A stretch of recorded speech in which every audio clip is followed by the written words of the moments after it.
Bonjour tout le monde. Aujourd'hui, on reçoit Marie-Lise Chrétien-Pinault qui va nous parler de municipalité nourricière. Et en actualité, on a un spécial armes à feu. On va parler de ceux qui sont pour, de ceux qui sont contre, puis de qu'est-ce qu'on fait avec ça, puis qu'est-ce qui risque d'arriver. Puis moi, je vois ça positif, tout le débat qui est en train de se faire autour de ça.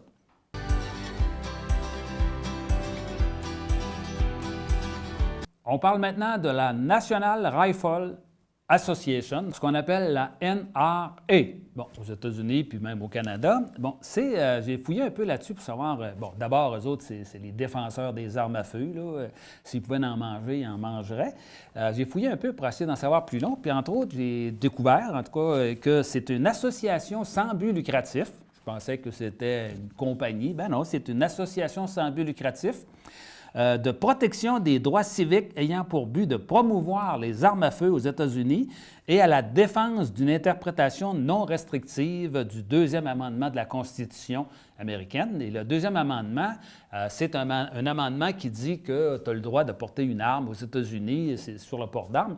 Le problème, c'est que ça a été adopté dans les années 1700, dans le temps des cowboys, qu'il fallait se défendre un peu comme tout le monde. Puis là, aujourd'hui, c'est un petit peu...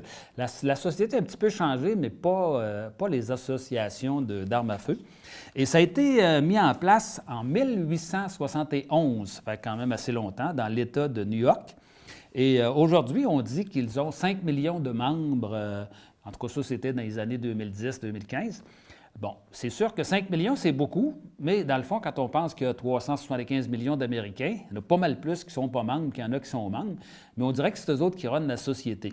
Ils sont pesants, ils donnent beaucoup d'argent, entre autres, aux élections, ils en donnent surtout au Parti républicain, mais ils en donnent aussi aux démocrates. Ça fait en sorte que les politiciens ont un peu les mains attachées. Ça fait longtemps qu'il y a des gens qui voudraient qu'il y ait un minimum de contrôle sur les armes à feu aux États-Unis, entre autres qu'on empêche les ventes de fusils automatiques, là. Moi, sincèrement, je n'ai pas de problème avec les armes à feu, mais qu'on vende des mitraillettes, des armes de gros calibre qui ne servent pas beaucoup à la chasse, en tout cas à mon avis, c'est très questionnable. Que les gens puissent s'en servir dans des clubs d'armes à feu, pour s'amuser, il n'y a pas de problème avec ça, mais que les gens puissent se promener avec ça régulièrement, ça m'inquiète beaucoup. Je disais que c'était une association sans but lucratif, mais c'est une association qui a pour but de faire beaucoup d'argent à l'ensemble des magasins ou en tout cas des fabricants d'armes. Et les fabricants d'armes, entre autres, présentement, ils ont un problème parce qu'ils ont trop d'armes. Ils avaient prévu que ce soit Hillary Clinton qui serait élue, et à ce moment-là, ils avaient peur qu'elle fasse une loi restrictive pour les armes à feu. Puis à ce moment-là, ce qu'ils ont fait, c'est qu'ils ont fabriqué beaucoup d'armes parce qu'ils se sont dit, au début de son mandat, elle ne pourra pas passer la loi tout de suite, puis on va avoir à peu près 6 mois pour vendre des armes le plus possible. Ça fait que là, les Américains qui ont peur que ça arrête la vente d'armes, ils en ont racheté beaucoup. Mais là, il y en a trop d'armes. Ça fait que là, eux autres, même s'il y a des tueries, il faut qu'ils continuent à dire que c'est essentiel pour la sécurité des Américains. Mais ce qu'on s'aperçoit, c'est que c'est complètement démentiel. C'est que les Américains, ils sont 4 de la population mondiale. 4 de la population mondiale, mais ils possèdent 42 de toutes les armes sur la planète. Complètement fou. Et eux autres, c'est tellement sécuritaire leur affaire, là, c'est qu'on dit qu'il y a 40 personnes par jour aux États-Unis qui meurent par arme à feu. Ça peut être des fois une bad luck, quelqu'un qui a pesé sur le bouton sans faire par exprès. Ça peut être aussi, mettons, un enfant à l'épicerie, comme on a déjà vu, qui a mis la main dans le sac à main de sa mère, puis qui a pris le fusil, puis qui a tiré un coup, puis qui a tué sa mère dans l'épicerie. Toutes sortes d'affaires. Puis ça peut être aussi des démentiels là, qui s'en vont dans une école, puis qui tirent, qui peuvent en tuer 25-30 sans aucun problème. Puis on a dit qu'en 2017, il y a 15 590 personnes aux États-Unis qui sont mortes par arme à feu. 15 590, 40 personnes par jour qui meurent par les armes à feu. Et ce qu'on nous dit, ce qu'ils essayent de nous faire croire, c'est que s'il y avait plus d'armes, ça mourrait moins. C'est drôle, c'est dans les pays qui ont le moins d'armes que ça meurt le moins. Il y a comme quelque chose là, sur lequel ils n'allument pas. Mais qu'est-ce qui fait? Je me suis demandé comment ça se fait qu'ils en viennent à penser que les armes, là, c'est essentiel, puis qu'il ne faut pas mettre aucune mesure pour être capable de limiter les armes à feu. C'est que les associations, les fabricants, les vendeurs d'armes ont réussi à rentrer dans la tête du monde, des Américains, qui, entre autres, il y a beaucoup d'Américains qui sont un peu paranoïaques, là, puis qui croient à la théorie du complot. puis qui disent que si jamais on commence à interdire un seul type d'arme, c'est le début de la fin de la liberté. Que là, c'est que le gouvernement voudrait enlever la liberté des citoyens américains et que pour ça, c'est qu'il faut qu'ils leur enlèvent leurs armes pour plus qu'ils soient dangereux, pour plus qu'ils puissent lutter contre le méchant gouvernement américain. C'est paranoïaque, pas rien qu'un peu, mais c'est comme ça. Complètement fou, mais c'est comme ça que ça fonctionne. Le lobby des armes est tellement fort qu'ils ont réussi à faire passer une loi au gouvernement qui empêche quiconque de vouloir actionner une compagnie d'armes parce qu'il y aurait eu un paquet de massacres, puis ils pourraient dire, bien, vous êtes en partie responsable de ça, c'est vous autres qui avez vendu ces armes-là. Bien, c'est interdit de pouvoir actionner une compagnie qui fabrique des armes aux États-Unis. Ils sont couverts par toutes sortes de procédures. Finalement, c'est que là, il y a plus de réglementation sur les jouets, les pistolets à eau qu'il y en a sur les mitraillettes. Par rapport à la dernière tuerie qu'il vient d'avoir en Floride, là, qui a fait 17 morts puis un paquet de blessés, là, le représentant de la NRA, lui, a dit qu'entre autres, là, c'est que le but de ceux qui veulent amener un contrôle d'armes à feu, là, c'est d'éliminer le second amendement et notre liberté de porter des armes pour qu'ils puissent éradiquer toutes les libertés individuelles. C'est vraiment, là, c'est vraiment la paranoïa au bout. Puis là, lui, il dit aussi qu'il y a une politisation honteuse de la tragédie. Il dit que c'est une stratégie classique sortie tout droit d'un manuel d'un mouvement toxique. Autrement dit, là, c'est que ces gens qui veulent faire un certain contrôle des armes à feu, bien, ils sont manipulés par d'autres, puis qu'ils essayent de manipuler le monde, puis je vais vous dire, c'est rendu loin, les affaires, là. Aussi, une autre belle citation, là, celle-là, ça vient, je pense, de Wayne Lapierre. Ça doit être un ancien Québécois, ça. En tout cas, disons qu'il n'y a pas... Un ancien Québécois qui a mal viré, en tout cas, tant qu'à moi. Puis lui, il dit que les gens qui travaillent sur les armes, là, c'est qu'il dit que ce sont des gens géniaux, des grands patriotes américains. Ils aiment notre pays, puis ils feront ce qu'il faut. Puis là, lui, il dit qu'il faut rendre à l'Amérique sa grandeur. Ça veut dire que là, mettons des armes partout, on va mettre des policiers, on va mettre des policiers dans les écoles, on va mettre des guns sur le coin du bureau du professeur. Puis à ce moment-là, bien là, il va en avoir partout. Il va en avoir à l'église, etc., là, jusqu'au moment où il va y avoir une fusillade totale, puis là, ça va s'enflammer à quelque part. Là, je ne sais pas s'il y a d'autres mots que démentiel, là. Puis bien, c'est sûr aussi qu'il y a une notion de profit là-dedans. Là, c'est payant, vendre des fusils. Là. Puis après ça, c'est que tu vends des balles, il faut que tu en vendes en masse, il faut que le monde tire, hein, c'est bon. Puis aussi, c'est que là, ces gens-là, ils ont décidé de s'attaquer à des nouvelles clientèles. Parce que là, les gars commencent à en avoir pas mal toutes, là, ceux qui en voulaient. Là, ils visent des clientèles féminines. Ça fait que là, ils ont nommé, entre autres, une madame comme chef de leur association pour que ça fasse bien. Et là, ils développent des fusils avec toutes sortes de couleurs, du rose, du mauve, etc., là, avec des petits détails là, de décoration cute. Puis aussi, c'est que là, ils ont commencé à fabriquer des fusils pour les petits-enfants. Des vrais fusils, mais miniatures, qui tirent des vraies balles. Puis qu'à ce moment-là, les petits-enfants, bien, eux autres, ils vont être contents quand ça va être grand de pouvoir acheter des armes plus grosses que ça. Puis là, il faut commencer de bonne heure. Sinon, je ne sais jamais, peut-être qu'ils pourraient manquer cette si belle expérience-là de pouvoir tirer de la mitraillette puis éventuellement d'être un héros américain.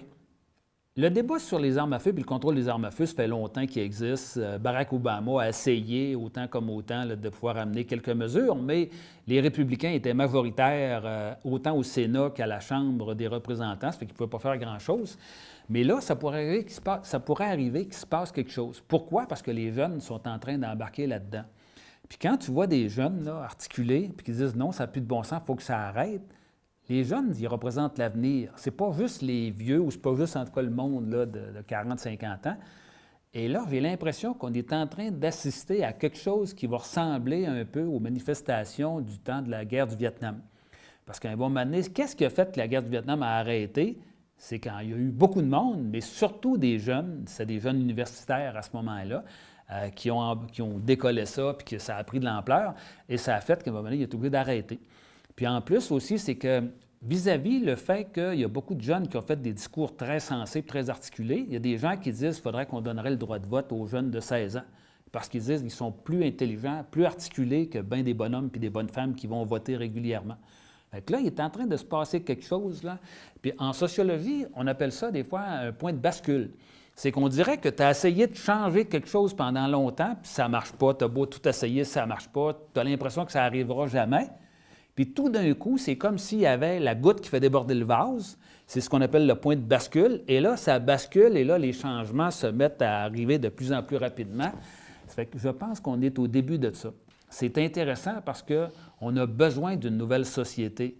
T'sais, on a besoin de voir que nos jeunes ils ont des bonnes valeurs, puis qu'on puisse, nous autres, les vieux, les appuyer pour être capables de faire quelque chose de bien, entre autres, avant que les vieux comme moi soient morts. Bien, moi, je vais les appuyer, puis je pense que il faut que tout le monde en embarque là-dedans. Ça prend un mouvement mondial pour dire qu'on a besoin d'une société plus sécuritaire, plus équitable, puis surtout moins armée, puis que ça arrête tout ça. Là. Parce que là, vous avez dû voir aussi en Syrie, là, on tue des civils, puis on les tue avec des gaz toxiques, on les tue, on répand du chlore, on tire des bonbonnes de chlore au monde qui soit brûlé. C'est de la barbarie pure. Il faut que ça arrête. Bien, moi, je suis persuadé que les jeunes Américains qui sont en train de faire, on pourrait dire, la guerre ou le combat, appelez ça comme vous voulez, contre les armes à feu, vont embarquer là-dedans. Puis, je prédis, je souhaite à tout le moins, qu'on soit au début d'une nouvelle révolution planétaire.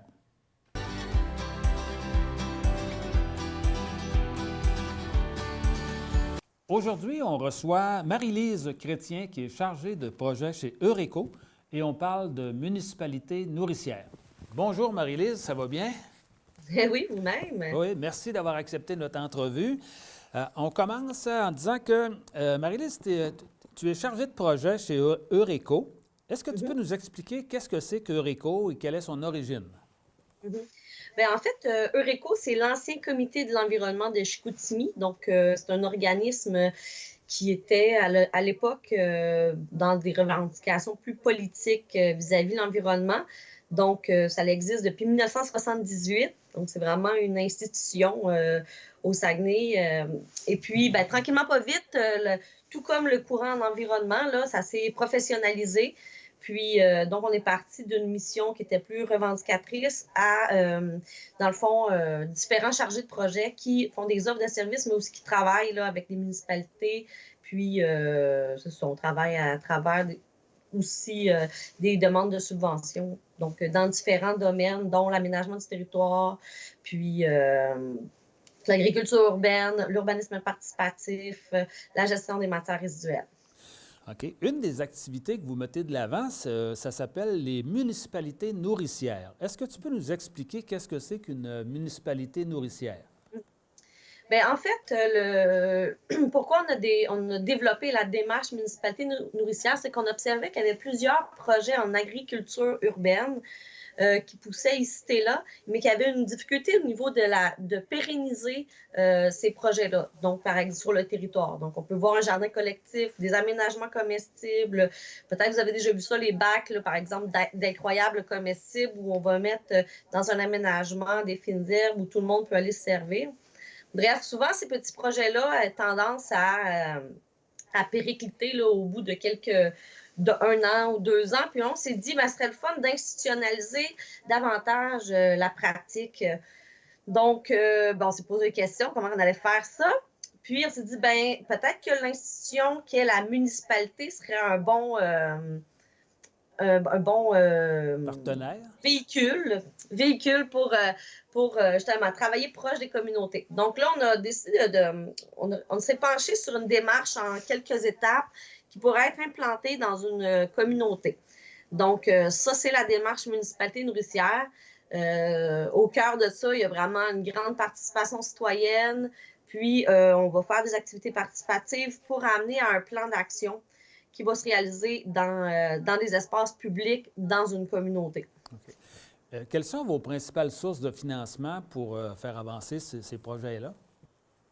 Le premier financement qu'on a reçu pour Municipalité nourricière vient du Fonds d'action québécois en développement durable.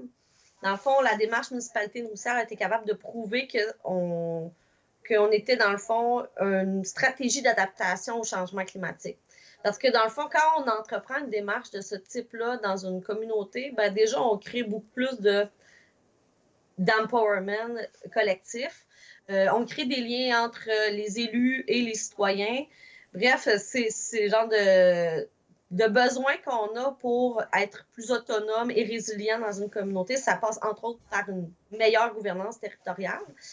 Donc, c'est la FAQDD qui a financé là, les 4 premières cohortes à l'échelle de 65 000 $. Donc, c'est-à-dire, on travaille encore avec Saint-Fulgence, Saint-Prime, Bégin et Labrec. Donc, ça, c'est un accompagnement qu'on va faire jusqu'en novembre 2018. Donc, ça, c'est la première portion dont on a été financé par la FAQTD. La deuxième, en fait, là, on est financé par le CIUS, le Centre intégré, interdisciplinaire, je ne sais plus trop c'est lequel, là, des services sociaux. Puis, donc là, avec le financement du CIUS, on est amené à développer avec 9 autres municipalités la démarche. Donc, c'est ce qui se passe là, pour l'instant. Donc, pour l'instant, c'est un financement du FAQDD, ministère, en fait, du développement durable, puis l'autre qui vient de la santé. Est-ce que ça existe ailleurs, dans d'autres provinces ou dans d'autres pays, à ta connaissance? Non, pas du tout. En fait, c'est l'originalité de cette démarche-là. Pour l'instant, c'est la première fois qu'une démarche de ce type-là est inventée et créée. Il y a Vivre en ville qui ont un projet qui s'appelle Ville nourricière, mais c'est pas du tout dans le même, c'est pas la même approche. Bien sûr, l'idée, c'est de quand même créer plus de consommation, de production d'aliments locaux, mais ils n'ont pas la même stratégie que nous. Nous, on implique beaucoup les citoyens dès le départ. Puis, dans le fond, on fait une séance d'information. Ensuite de ça, il va y avoir une activité. C'est des citoyens et des élus qui créent finalement là, l'activité participative, qui vont créer leur plan d'action, puis qui vont le mettre en action. Donc, c'est pas la même. OK. Puis, est-ce que ça s'adresse à tous les âges dans la société, les enfants comme les grands-parents, ou ça s'adresse à une clientèle plus spécifique? En fait, ce qui est intéressant, c'est que je pense que, en fait, ce qu'on réalise, c'est que la thématique du jardinage, agriculture, manger, etc., ça l'intéresse tout le monde. Donc, lorsqu'on a fait nos séances d'information publique, puis on invitait toute la population, on a vraiment été étonnés de la diversité des gens qu'il y avait autour de la table. Je vous dirais que c'était autant des hommes que des femmes. Il y avait des enfants, il y avait des personnes plus âgées. Donc, on a vraiment retrouvé là, toutes les catégories là, de population dans les rencontres. Puis qu'est-ce que les gens aiment là-dedans? Est-ce qu'ils plantent des choses, ils récoltent? C'est quoi leur participation? Bien, en fait, il y a différents niveaux d'implication. Puis, dans la première partie, je vous dirais, là, avec les 4 premières communautés, la première partie du travail, ça a vraiment été un travail d'organisation des projets. Donc, il fallait c'est la population que... ça a vraiment émané de la population. Qu'est-ce qu'eux voulaient faire dans leur... excusez-moi. On voulait savoir qu'est-ce qu'eux voulaient. Par exemple, je vous donne des exemples de projets qui ont émergé. À Saint-Prime, ils ont décidé de faire une agriculture urbaine à l'école. Donc là, dans le fond, ce qu'ils ont décidé de faire, c'est une serre à l'école primaire. Donc, une serre scolaire à vision communautaire. C'est-à-dire qu'elle va être ouverte aussi pour les CPE, les garderies pendant l'été. Parce que, bon, vous savez, les enfants ne sont pas là à l'école. Sont pas là l'été. Donc, ça, c'est un des projets qui est émergé. C'est quand même un gros projet de construire une serre annexée à une école. Donc là, on est dans le processus pour trouver des subventions, pour faire des offres voir les différents prix, les différents modèles aussi de serre. Donc là, il y a vraiment le monde de la municipalité et la commission scolaire avec les citoyens, les enseignants, tous ceux qui sont en train de monter ce projet-là.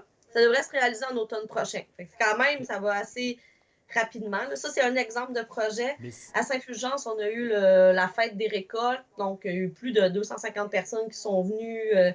On a fait, pendant l'automne, on en a profité pour que les gens puissent magasiner leurs légumes d'hiver, là, ici, ail, pommes de terre, carottes, etc. Ça veut dire que Ça veut dire que, dans le fond, chacune des municipalités peut avoir des projets différents. Je pensais que c'était tout le même pattern. L'objectif, c'est de faire en sorte de produire des fruits, des légumes qui vont nourrir les citoyens, mais il peut y avoir toutes sortes de façons de le faire. C'est bien ça? Oui, c'est ça. Puis, tu sais, la production, c'est un élément, mais déjà, on sait, tu sais, par rapport au gaspillage alimentaire, on sait qu'il y a plus de 50 de la production mondiale qui est jetée au vidange, là. Donc, il y avait aussi l'idée de travailler à la sensibilisation vis-à-vis, entre autres, par exemple, la transformation ou la conservation des aliments. Donc, par exemple, un des projets qui a été nommé, c'était de faire des ateliers de transfert de connaissances. Puis, dans une des communautés, je crois que c'est à Bégin ou Labrec, on a été donné un atelier sur les transformations des aliments. Parce qu'on sait qu'en automne, on se retrouve avec une grosse quantité de fruits et légumes. Puis finalement, ben, ça finit par périmer ou parce qu'on ne le transforme pas. Donc ça, c'est une stratégie aussi pour augmenter notre résilience alimentaire. OK. Vos objectifs à moyen et à long terme, ça pourrait ressembler à quoi? Bien, dans un premier temps, la première cohorte qu'on a eue avec les 4 municipalités, c'est une co-construction avec ces communautés-là. Donc, on est arrivé avec les grandes lignes de la démarche. Puis, avec ces 4 communautés-là, dans le fond, on leur demande de nous aider à la rendre meilleure, donc à l'optimiser pour que ça soit plus simple, qu'on soit, tu sais, que même cette démarche-là puisse se faire sans l'accompagnement d'Eureco. Ça, c'est ce qu'on aimerait. C'est qu'il puisse y avoir des communautés qui décident de prendre en charge, nous, on se fait une démarche municipalité nourricière, comme un plan de développement durable, si vous voulez, qui sont capables eux-mêmes de le faire de A à Z. Donc, on travaille, nous, en ce moment, des outils, genre le journal de bord 1, le journal de bord 2, où on accompagne la communauté à mettre en œuvre cette démarche-là. Fait que l'objectif de cette année avec les autres communautés, ça va être d'optimiser notre démarche, de s'assurer qu'elle fonctionne bien, qu'elle est facilement compréhensible, puis que les projets aussi se réalisent. Ça, c'est vraiment l'important. Puis, s'il y avait des auditeurs, des auditrices qui souhaiteraient que leur municipalité embarque dans le projet de municipalité nourricière, qu'est-ce qu'ils devraient faire? Pour l'instant, rien. Mais, parce que, en fait, pour l'instant, là, on a encore nos 4 communautés avec lesquelles on travaille. Puis là, on en a 3 qu'on a sélectionnés. Je peux maintenant vous dire, presque avec un roulement de tambour, mais que Héberville Station fait partie de la 2e cohorte et que Saint-Nazaire aussi. On attend là, la confirmation pour une 3e. Donc, pour la prochaine année, on n'ouvrira pas là, la démarche, à moins que une communauté veuille payer pour les services, parce que là, pour l'instant, nous, avec les subventions, on est capable d'accompagner les municipalités de manière gratuite. Si une communauté veut payer pour les services d'Eureco, ben là, ça, ils peuvent communiquer avec nous, puis on pourrait trouver un moyen de s'arranger. En terminant, Marie-Lise, est-ce que tu aurais un coup de cœur pour un produit, un événement là, que tu aimerais faire connaître à nos auditeurs et à nos auditrices?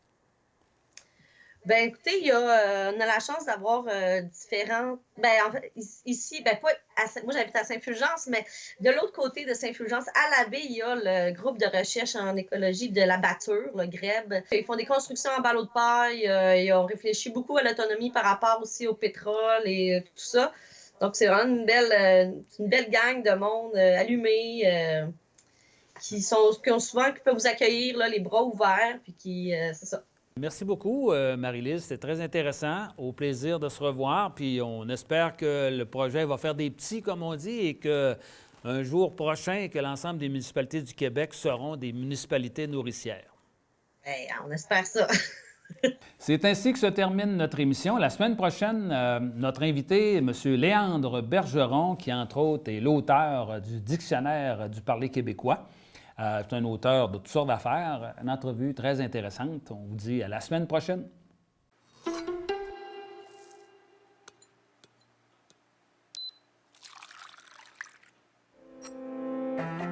Il y a des milliers d'emplois pour les méthodiques comme toi. Plus d'1 300 000 postes à pourvoir d'ici 10 ans. Trouve ta place.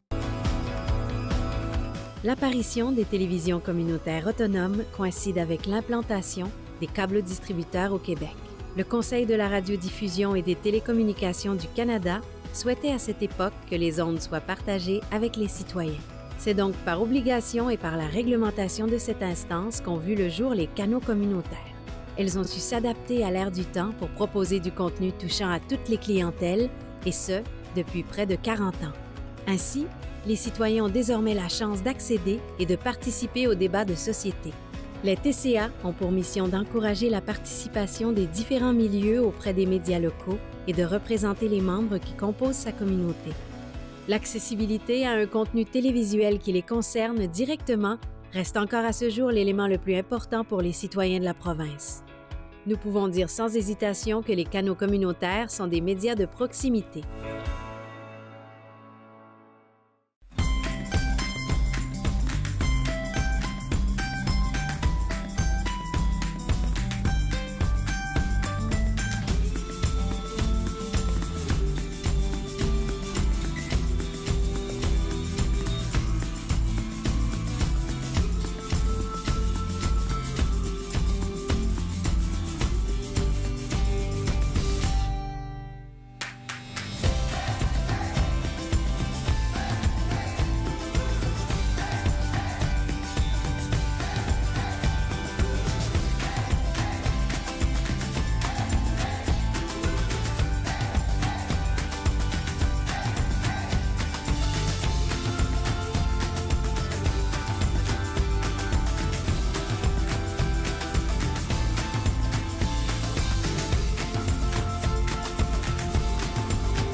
C'est une belle journée.